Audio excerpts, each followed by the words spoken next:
There is not a supply chain silver bullet tech that is going to take care of your problems. So shifting that mental model to think about AI as part of your organization and how you can bring it into your organization to create bridges, because that's really where I think the value of AI comes in. I'm Derek Aranda, and this is Supply Chain.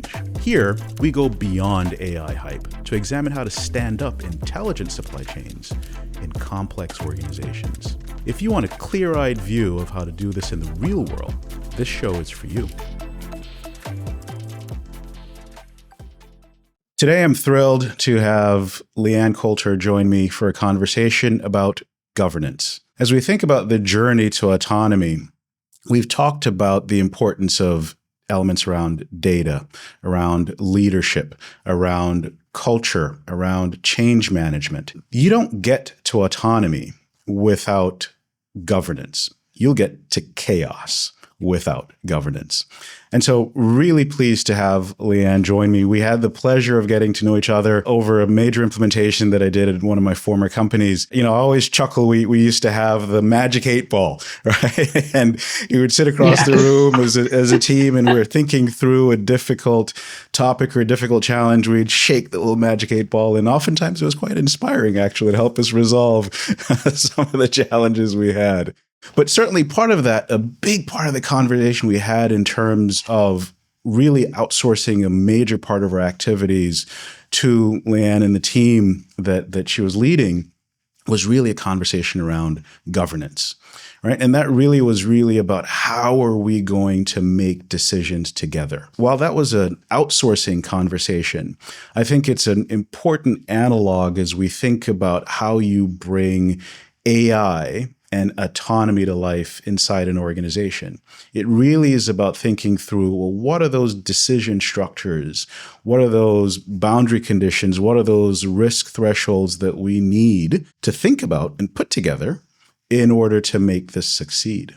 So really thrilled to have LeAnne here to be part of the conversation. Before we dive in, I'd love for you to introduce yourself. Yeah, absolutely. So 30 years of supply chain professional work, and a lot of it focused on designing for very complex supply chains for Fortune 500 companies, all names that you would know. And on the stock market, they're the ones that have maybe the 1 or 2 letter designations. And so working with these really complex supply chains in designing supply chain solutions, implementing those solutions, and operating those solutions.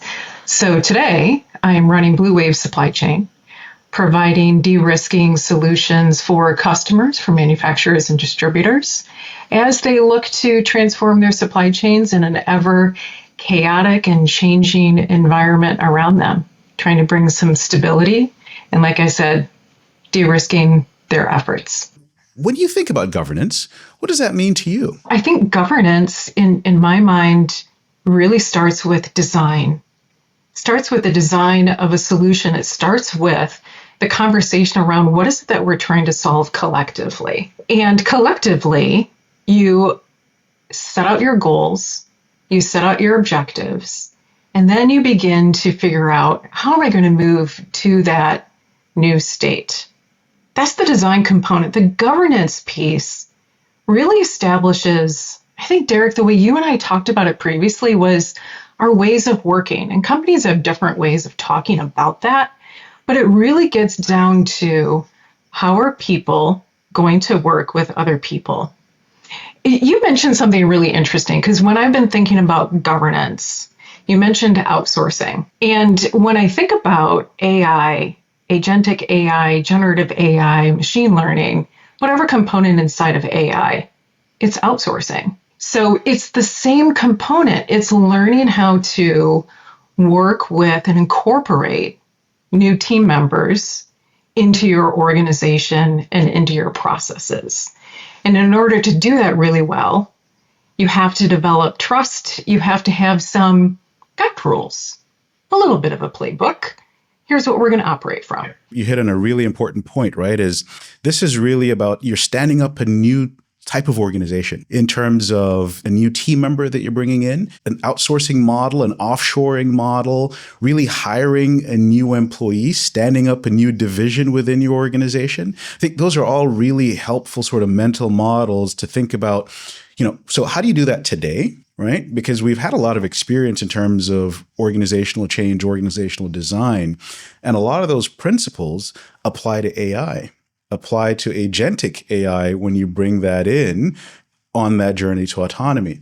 And what I find interesting is a lot of organizations, when we're having this conversation, we kind of end up in this little muddle and we think about, well, this time it's different. And yes, it's different because this is a new technology. This is a new tool that we're bringing in.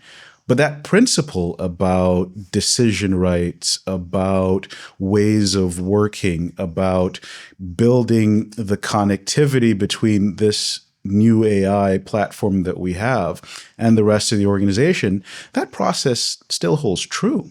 It absolutely does, and probably even more so.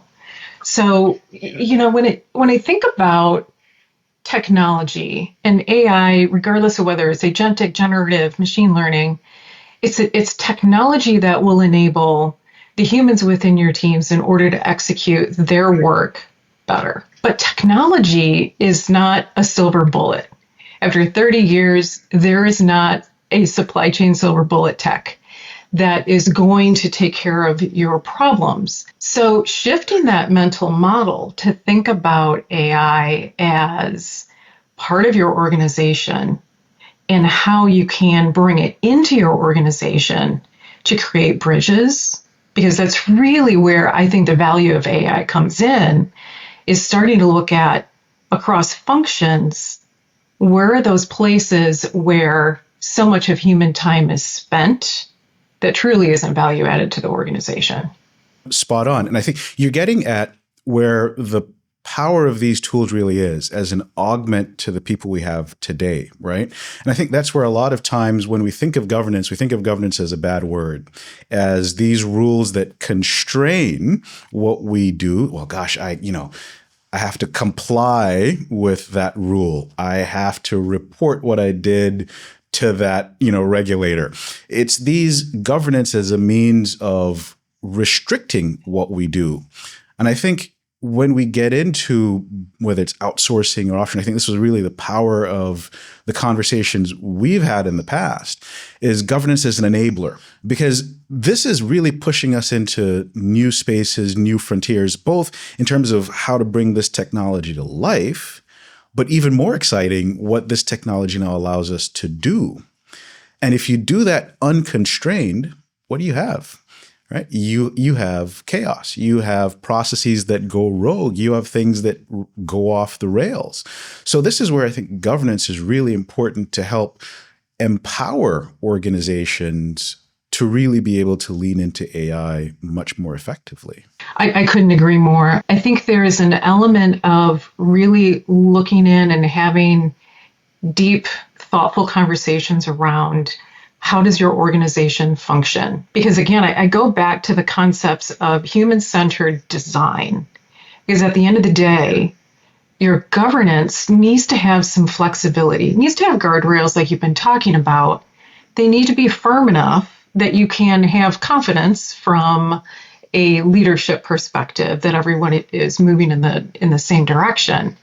But there needs to be enough flexibility for people to experiment, and they need to have foundational trust that they will be allowed to experiment and try new things and adjust as things move and shift over time.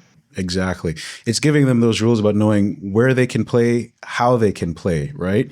Because that's the unlock for AI. Yeah. Because, when we think about these sorts of transformational changes, oftentimes think this is going to be a top-down directive, right? I mean, I can't tell you how many conversations I'm having with leaders or execs and say, just go do AI, right? And people are, well, what does that mean, right? And I think that for me is, well, not just a leadership and aspiration gap, but that really is a governance gap, because then people don't know, well, what can I go do? And you end up in this That's where we end up with pilot theater, right? Well, I'm just doing something because you said go do it. Not only am I not necessarily sure what I'm working toward, but I'm not really sure what I can do. And so we end up with all these sort of, dead ends that you end up in because you didn't set up the boundaries. And I think that for me is the power of where, people need to think about it. That is governance. That's where it lives, in giving people those rules of the road that they go do. Yeah, and I think it's also about setting some shared language that everyone really understands. So if we go back to this concept of outsourcing, and if you think about even inside of an organization, these different functions that are working, they have different language. They may use some of the same words, but they may not have the same definition. And I think governance really helps to set that common understanding. When you and I worked together in the big transformation that we did, we spent a lot of time talking about, well, what does the word transformation mean to you? What does it mean to us? What do you mean platform? What does integration mean? Right? They're words that take on different definitions inside of companies and inside of the company, inside of different functions. So I think governance allows for people to really have good conversations across function, start to break down some silos, which, let's be honest, in really large organizations, you have to have functions that are expert at what they do, right? I don't know how else you function at this point, but you have to be able to start to speak the same language, because then the person that's in another function, like, their needs start to make more sense. Oh, I get why you can't get me that piece of data, which I believe is so important to me. Let's have a conversation around it. I think we're really getting into something here, that governance is tied to a very clear vision. It can't just be, go out and do AI. Oh, okay, I'm going to put ChatGPT on my work computer, and I'm going to start putting contracts out in the ether. Whoa, we didn't mean that. It really needs to be thoughtful, and time needs to be spent to say, here's what our structure should look like. And you've touched on two, I think, really critical elements. One, you said it earlier, is around trust. And now you've brought up this concept of a common language. And those two things really interconnect. And what I find with, the conversation around autonomy, and you think about the cognitive, agentic, autonomous supply chain, and you just said it, none of those things happen in silos. Really, the unlock happens when that is now happening across functions, across domains, across processes, right? It's not just happening at step one, but it's when step one hands over to step two, 2 to 3, 3 to 4.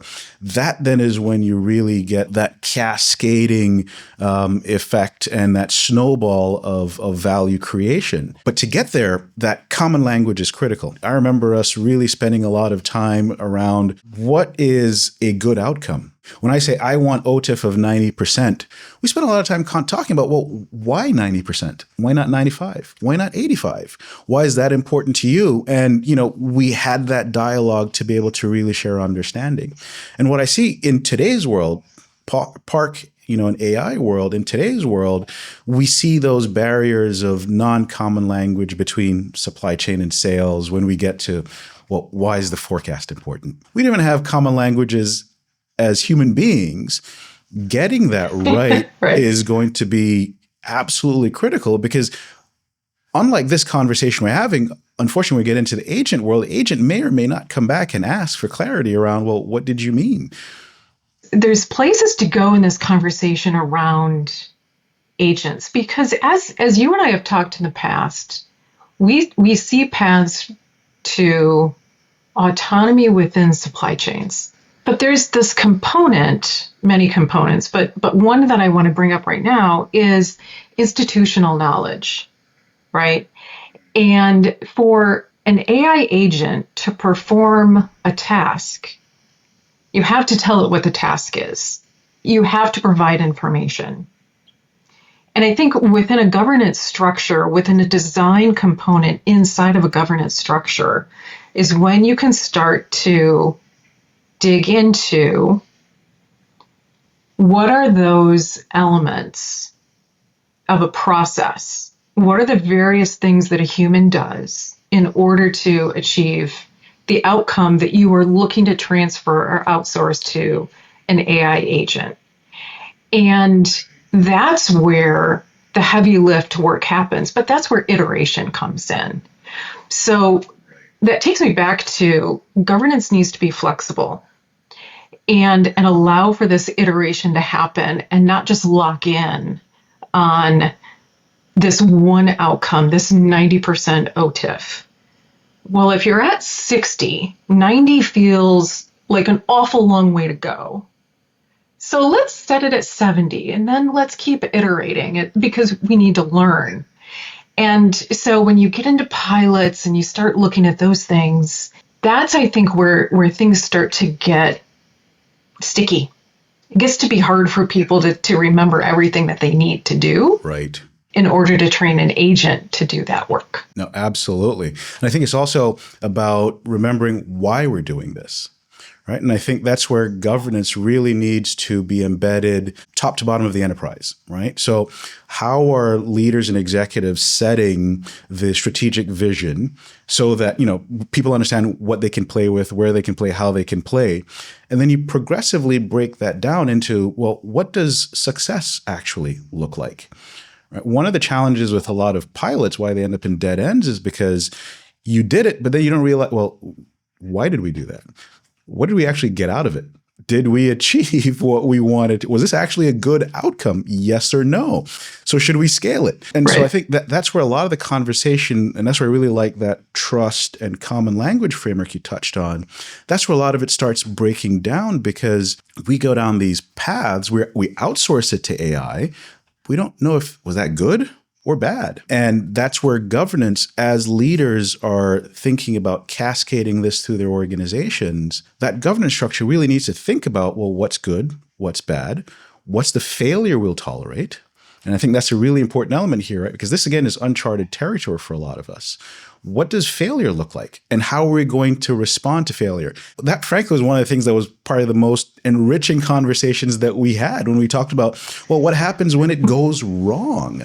When I don't do what I said I was going to do, when you don't do what you said you were going to do. So now how do we deal with that? So how do you create that common language and trust to be able to deal with the inevitable pear-shaped outcome of supply chain? There's some great questions all kind of within there. When I think of pilots, when I hear the word pilot in a business perspective, it conveys to me almost a lack of commitment, because there's an element there that says if I don't like the outcome, I can reserve judgment and I can say no later. I call it pocket vetoes. And I think within governance, it's really important because you're talking about people. People are governed by fears. They're governed by, I don't like change, so I'm going to resist, right? So if I have an out, I'm going to look for the out, which is why I think when we've been talking about governance, starting with this is the vision, this is where we are going. This is the who, what, where, when, why, and how. The how will be determined by the people, but this is where we're going. This is our commitment. And we will try experiments. We will look for areas of opportunity that we believe completely align with our vision. And I think it really starts from an expectation setting perspective. And then really understanding and keeping a pulse on how things are going through your various projects and development areas and innovation areas to say, where am I seeing pocket vetoes? Where am I seeing where people are building up resistance? And not to shut it down, but to ask why. Be curious. This is such a great opportunity for curiosity and creativity to come through, right? Because this is game changer technology. This is like the introduction of the PC. When I started my career, I sat down at one of two desks out of 700 that had a PC. And it was really, hey, you just came from college, so you've used these, right? And I'm like, good, because I haven't used those terminals over there, so let's keep the tech kind of consistent. And it didn't take very long, right? But there was a commitment from the organization to say, we're moving forward with technology, and we're going to deploy it in a thoughtful manner to gain adoption. So that's really where I think the difference is between using the term pilot and maybe words like phase one, phase two, adoption rates, deployments, things like that. Those words carry more commitment. And when you're bringing people along they're fearful, you're going to take away work that I have been told is valuable, escorting data through systems and communicating, and where data doesn't jump. And now you're saying something else is going to do that. But what does that look like for me? So if governance doesn't address those types of things and keeps the words very loose, and there's little caveats and there's ways to move away from it or open doors and shut the technology out, then that's where I see a lot of pilot failure happen and no traction being gained. No, absolutely. And you touch on something that I talk about in an earlier episode, which really is around what is that leadership commitment required for AI. And I think this time it really is a bit different, because the breadth of what needs to be touched, redesigned, reprocessed, reoriented, re-architected in order to really achieve that nirvana of autonomy, whatever that means for your organization, the people, the processes, the systems that have to be brought along requires a significant commitment. Right? A lot of resources do need to be brought to bear. And so you're right. The danger that a lot of executives are bringing to this particular conversation is it's a pilot. I'll just try it, and then that will tell me whether or not this is a road worth walking. I think this is one that's a bit different, that you have to commit to the journey. And that, to your point, takes away a lot of that pocket veto. So the governance structure is one not of, I will pilot to see whether or not I want to do AI. It's really a bit different in the sense of, I've already made the conscious decision that I will do AI. I will move down this journey towards autonomy.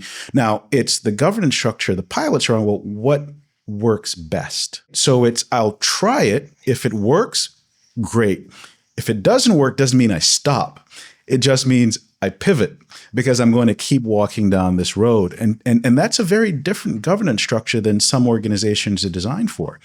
They're designed to just hit stop and we're done, right? This has to be stop and adjust, because the mandate is clear. We're going to keep doing this. Exactly. And I think using the word journey is really important. And I think it's such a great descriptor rather than using the words project. Because a project really intimates that there's an end. It should take 6 months. It should take 9 months. You should get it done in 3 weeks. But a journey really tells you that we're going to explore. We're going to perhaps take the road less traveled, find a few leaves along the way, and we're going to create a trail within this space. Because when you're talking about transformative technology of any sort, it's being built while you're on the journey.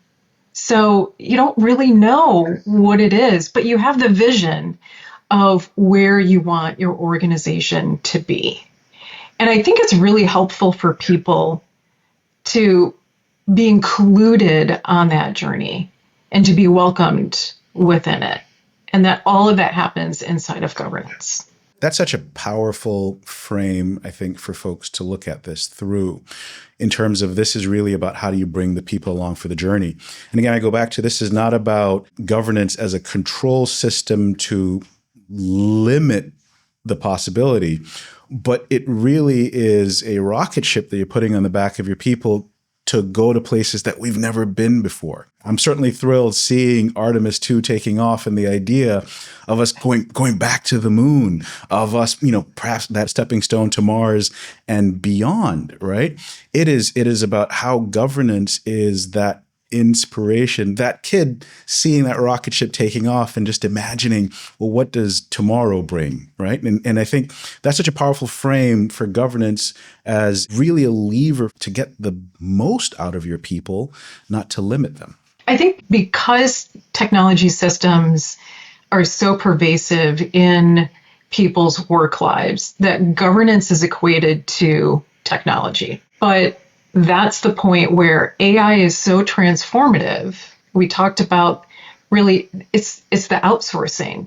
It's another organization, it's another team member that it takes on a very different mental construct and paradigm shift that we need to go through to think about and change governance from purely technology to really much more in that frame of how do we work together? How do we collaborate better? How do we share more information in a way that allows our new teammates to get up to speed quickly and allow the entire organization to leap forward and take that moonshot?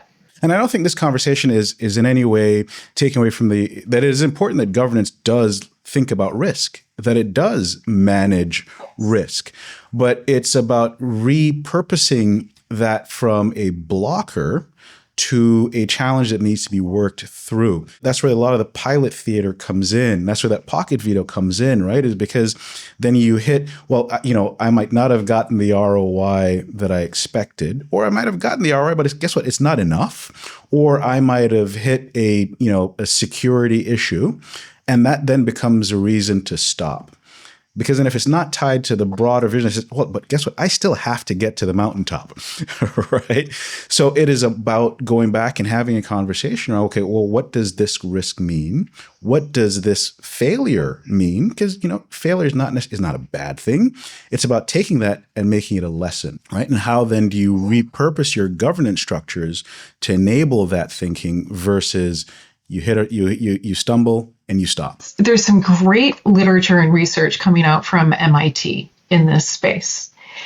And, because they're looking at it from a research perspective, a technical perspective, and an organizational perspective. And what the research is really getting into is that from a governance perspective, yes, you need the flexibility, but that flexibility needs to include and think about organizational development at the same time. Even as we talk about failure or why something would be good or bad, I think something else to think about is, are we thinking in those terms based on, let's say, archaic thinking of 2020, right? Rather than 2026. Right. It's not that long ago. No, it's not. But in 2020, all of a sudden, we spend all of our time sitting in front of screens and sharing information. And it was a very different way of being forced to do business. So prior to 2020, that's now a little archaic. So are the governance structures, are those decision points, are those monitoring points, are they even the right ones anymore? When you're talking about something so transformative, are you creating barriers because we actually haven't changed how we think about governance enough to really bring in the human element and the organizational design element? And maybe if we broaden that, right? So how do we think about that design, that trust, that human element, not just within our own organizations, but across our ecosystem with our, guess what, these people called customers. I think they're kind of important.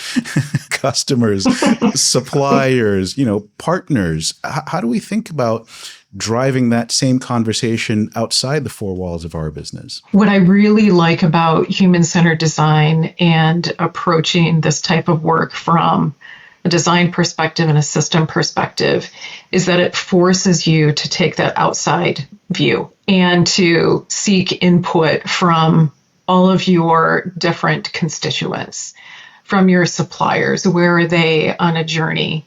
What can they support? Are you really willing to share your data? Understanding maybe you have regulatory requirements that you need to ensure that you continue to follow. But what does that look like inside of your supply chain from kind of an upstream perspective? What do your customers really expect? That outside view is very important. What are your competitors doing? Are you the one that's leading? Are you going to be a fast follower? Or are you just kind of ignoring what they're doing? So I think bringing in systems thinking and human-centered design is so important when we look at these issues. You had brought up, bringing in, our competitors or customers or suppliers and expanding sort of the governance umbrella to include those, right? So that is part of that human-centered design process that leaders really need to think through. I mean, I think that's a really critical perspective, because both within and across our partner ecosystem, really, if we're doing it right, AI is going to break things. Right? It's going to break processes. And that's where that, again, trust that needs to be built, that common language that needs to be established is really important, really across the entire transformation landscape. I think your concept around AI breaking processes is such a great one to explore because, and we've talked about this, so much institutional knowledge, it lives in people's heads, because they've had to work around things in order to keep everything moving forward. Derek, when you mentioned, you start to bring in AI and you create some autonomy for agentic AI to operate in, it starts to break processes, which makes a lot of sense when you think about it, because people have created offline processes in order to adapt to the gaps that exist in their technology, that exist in their data structure, and most importantly, the gaps between functions. And so as AI starts to do this work, then you start to see where, I had people 30 to 60% of their time fixing this because the processes don't connect. The data, it's not the same. It's not the same master data. Different systems have different data elements. So these processes come in as Band-Aids. And you think about when you start to see how many Band-Aids are in place, that's when you start to realize really how creative humans are in solving problems to keep things going.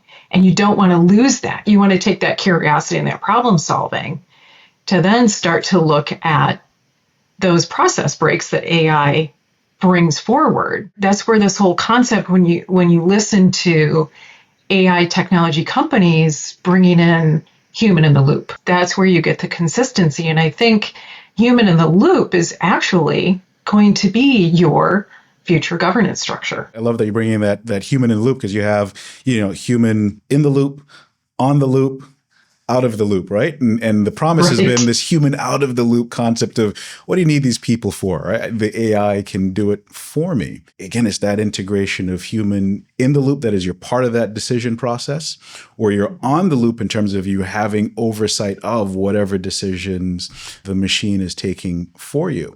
And I think that continued human-centered thinking as part of your governance process.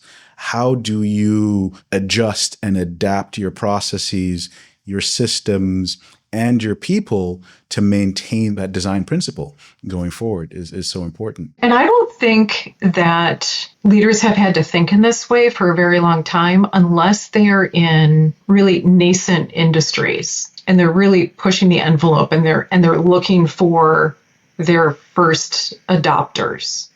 So now the AI has really jumped that gap from early adoption and is moving into mainstream.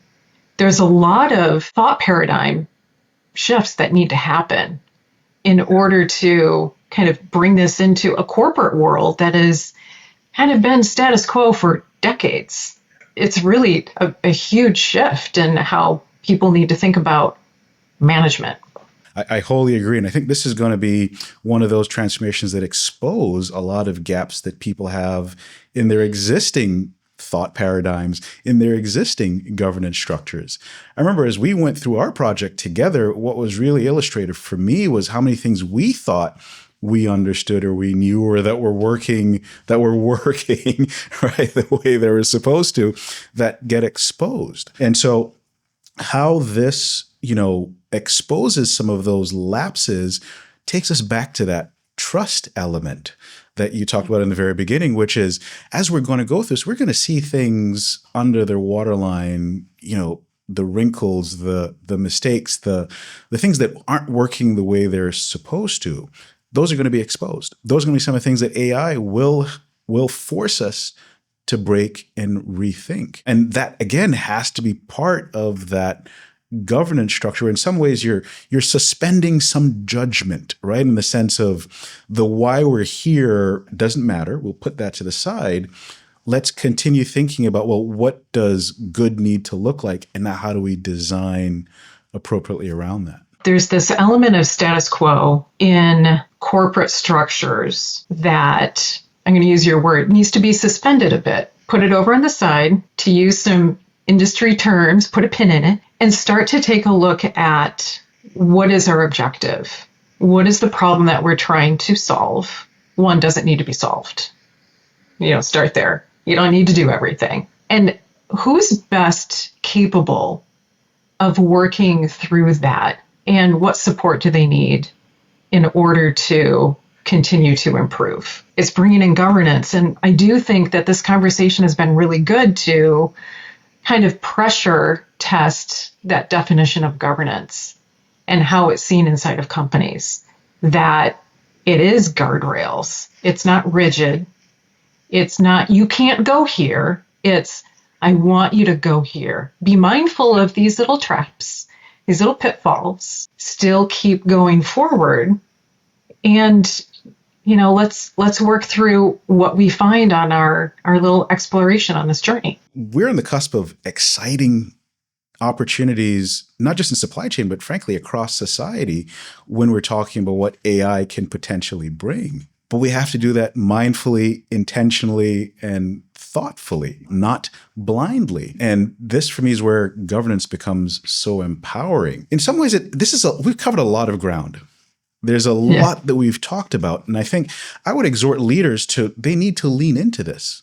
Yes, there's a lot here that we do need to think about. This is not a lift and shift. This is not a light switch that you flip. There's a lot of, sleeves that are going to have to get rolled up. A lot of us that we got to get into a room, lock the door, and hammer out, well, what is this going to mean for us? If we can work through that with that human-centered design principle, gosh, where can we go? At least from my perspective, from my seat, there's some fundamental beliefs. One of those is that people want to, and they come to work to do a good job. It's a fundamental belief that people don't come to work to not perform. So saying these people that we have invested in, that have joined our corporation, they know things that really keep us moving forward. And they are valuable within that. That starts to establish that foundational trust. Invite people on the journey and keep them engaged within that. The second one is this understanding that in order to keep everything moving, your teams are doing work that you don't see, that they can't perhaps describe for you, or even to be able to explain why it's important. They just know that if they don't do it, something bad is going to happen. So all of this activity is taking place, and that activity is ripe for AI. But that doesn't mean that you're going to see a headcount reduction. It means that people are actually going to be able to do the work that you've thought that they have been doing all this time. So there are fundamental things within here. Even though they're fundamental, they're a bit of a paradigm shift when thinking about organizational structure. And governance needs to come from that. It needs to move out of just technology and into how do we work together? How do we work across gaps? How do we work across functions? Whether that's internal, whether that's with suppliers or vendors, or an outsource, or with my AI coworker. How do we work together in order to meet our shared objectives? There's a lot of research that's coming out about hidden work, and it's identified that regardless of your role, you are doing work that really isn't associated with what I'll say your job description. Depending on your role in supply chain, just in supply chain, 30 to 60% of a person's time is spent on work that is not necessarily identified in their job description. It's hidden work. It is the act of copying data from an Excel spreadsheet and pasting it into another system because systems don't talk. Yeah. Or you need to manipulate the data in order to upload it into another platform for another department to work on. Here's a classic one. And I'm gonna use an example here because it blew my mind when I saw it. So we're talking supply chain, cross-border shipments, something happens with the documentation. All of a sudden there's 65 people on an email string. None of this is happening in a system. None of it. But you have 65 people trying to figure out what to do. And it takes 3 days to figure it out. That's hidden work. That is just one example of that. And you think about 30 to 60% of a person's day. But that's where the value is because that activity is what's keeping the wheels on. And without that, bad things happen, things break. And that's such a great opportunity for AI, huge opportunity. And I think what's important here is, it's easy to fall into a trap of thinking this is a soft and fuzzy conversation about people and trust and governance, but it's really about what enables the value capture. Right? You do not get your return on investment. You do not get your revenue growth. You do not get that cost takeout that sits in that 30 to 60% of people's time of things they're not actually being able to deal with. This is really a fundamental lever that you need to pull in order to actually see the return that you want from the promise of AI. And I think that is a hard, cold sort of financial thought that leaders need to think about, right? It's easy to think, well, I'll take 30% of my people out so I see that headcount cost reduction. But it's when you throw that up against that lost and missed opportunity that we're talking about, that is an even bigger prize that you should be going after. I'll give you another example of an organization. These are things that happen every day in supply chain. And it's all around data. And it's a company that was really struggling to get updates from carriers on location, right? Now you're dealing with outside vendors, you're dealing with different technology platforms and capabilities. And they deployed an AI agent and went from, maybe hitting 50% of understanding where their freight was or understanding if it had delivered and in what condition to over 99% without people having to get involved. So those people were then able to start to look at OTIF and really start to dig into areas that were driving massive dollars for the organization. Things that they would never have time to do before because it was important to make sure that you understood that the truck actually arrived. It's these types of examples that will drive ROI conversations and value conversations. They're a little harder to get to, and it's a new way of thinking about it. But those are the dollars you want to go after. Those are the millions. That's the driver. It's not the human capital. It's all the waste inside of your organization that you can then really begin to start to address. I'd add to that as well. It's the customers that you can't serve today that you could serve tomorrow, right? Exactly. It's not just a cost takeout opportunity. There is an absolute revenue growth opportunity. What are those markets? What are those customers that you can't get into? Because guess what? Your people are trying to figure out where is the truck that I just scheduled, right? Exactly. LeAnne, this has been an absolutely wonderful conversation, and I really appreciate your insights, your expertise, your experience, and really that exhortation for us to stay that human-centered. I think that's such a powerful design principle, and where and how governance really is, not where you can't go, but where you should go. That is a tremendous mental flip that I think leaders really need to lean into. I've really enjoyed this conversation. Thank you so much, Derek. I appreciate it. thanks for listening to Supply Chain. If today's conversation sparked questions, and it should, that's the point. Supply chain is complex, and these questions don't resolve in a single conversation. Share this podcast with someone who's navigating these decisions, and join us for the next episode as we continue exploring what it really takes to make AI work.